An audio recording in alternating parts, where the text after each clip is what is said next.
आवाज की दुनिया के दोस्तों, पुण्यात्माओं, हनुमान तेई परसा कर पुन कीन प्रणाम, राम काज भी कीने बिना मोई कहाँ विश्राम।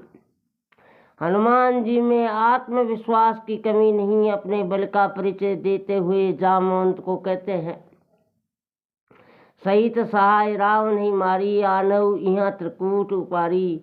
लंका युद्ध में हनुमान मेघनाथ को बार बार चुनौती देते हैं, पर वह उनकी शक्ति का मर्म जानता है, अतः उनके पास नहीं आता, दूर दूर ही रहता है। बार बार प्रचार हनुमाना, निकट न आए मर्म सो जाना। उच्च उद्देश्य के प्रेरित व्यक्ति असंभव लगने वाले कामों में भी जुट जाते हैं। इस पर वे विश्वास रखकर सुदृश्य के लिए पूरी शक्ति के साथ प्रयत्न करते हैं और अतत सफल होकर ही रहते हैं। लक्ष्मण के मूर्छित होने पर हनुमान को संजीवनी बूटी लाने भेजा गया। वे औषधि को पहचान न सके और पूरा पर्वत ही उखाड़ कर ले आए। राम चरण सरसिज उर राखी, चला प्रबंधन सुत बल भासी। देखा शैलन औषध चीना, सहसा कब उपार गिर लीना। रामायण में उनके बल को अतुलित कहा गया है। भक्त के समान और किसी में बल नहीं होता। लोकोक्ति में सत्यनिष्ठ में 1000 हाथी के बराबर बल कहा जाता है।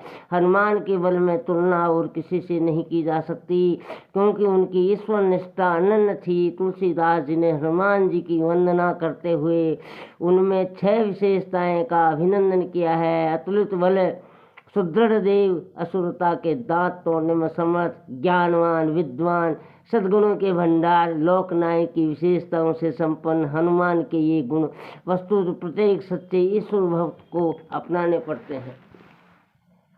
अतुलित बलधाम हेम शैलावदेहम, धनुजवन कृषाणु, ज्ञानी नाम गर्गण्यम, सकल गुण निधानम, वानर नाम धीसम, रघुवीर प्रिय भक्त वात जातम नमामि। हरे हरे। भगवान भक्तों को मात्र सज्जन सद्गुणों होना ही पर्याप्त नहीं, उन्हें बल, बुद्धि, कौशल, चातुर्य जैसे लौकिक गुणों से भी संपन्न होना चाहिए। सुदृढ़ और सुविकसित व्यक्ति से ही भगवान का अधिक मात्रा में और अधिक अच्छा काम किया जा सकता है। ये मानते हुए ईश्वर प्रयाण लोक क्षमताएं, योग्यताएं एवं विशेषताएं भी बढ़ाते चलते हैं।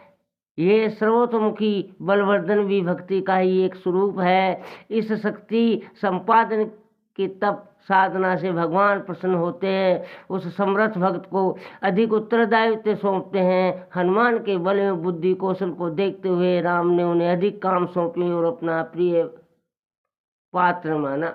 पुण्यात्माओं, तृष्णा रूपी सुरसा मुख फाड़ती है, उसकी पूर्ति के हनुमान अपना आकार बढ़ाते हैं, साधन जुटाते हैं, परिश्रम से पार नहीं पड़ता। आग में घी डालने की तरह तृष्णा अपना छोटा रूप बनाकर संतोष और अपरिग्रह का आश्रय लेकर उससे अपना पिंड छुड़ाते हैं। जस सुरसा बदन बढ़ावा, तास दुगुन कपि रूप दिखावा।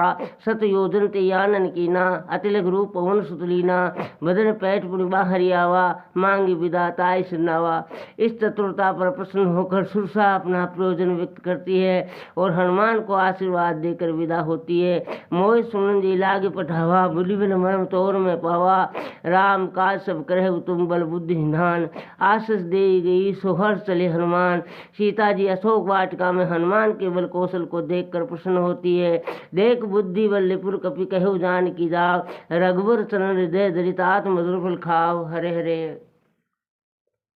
सीता जी की कसौटी पर वे खरे उतरते हैं। वे समझ लेती है कि अपने गुणों के कारण ही हम ये भगवान राम के प्रिय बने, अतः स्वयं भी आशीर्वाद देती है। आशीष दिन राम प्रिय जाना, हो तात बल बुद्धि निधाना। ऐसी चतुरता हनुमान ने उस समय भी प्रकट की जब वे लंका में सीता का पता लगाने छिप गए थे। यह सुदृश्य के लिए छद्दा आचरण का भी समर्थन है। अतिलक रूप धरे हनुमाना, पैठा नगर सुमरि भगवाना। लंका में न वे डरे, न उत्तेजित हुए, न विचलित हुए, हर जगह सटीक निर्णय लेते चले गए। भगवत परायणता में अंधाधुंध भावुकता और अविवेक पूर्व भवन मन में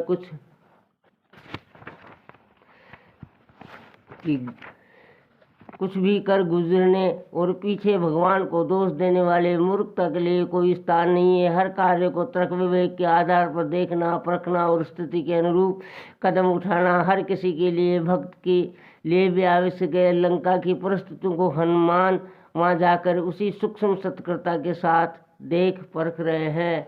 सब्सक्राइब फ्री है मित्रों।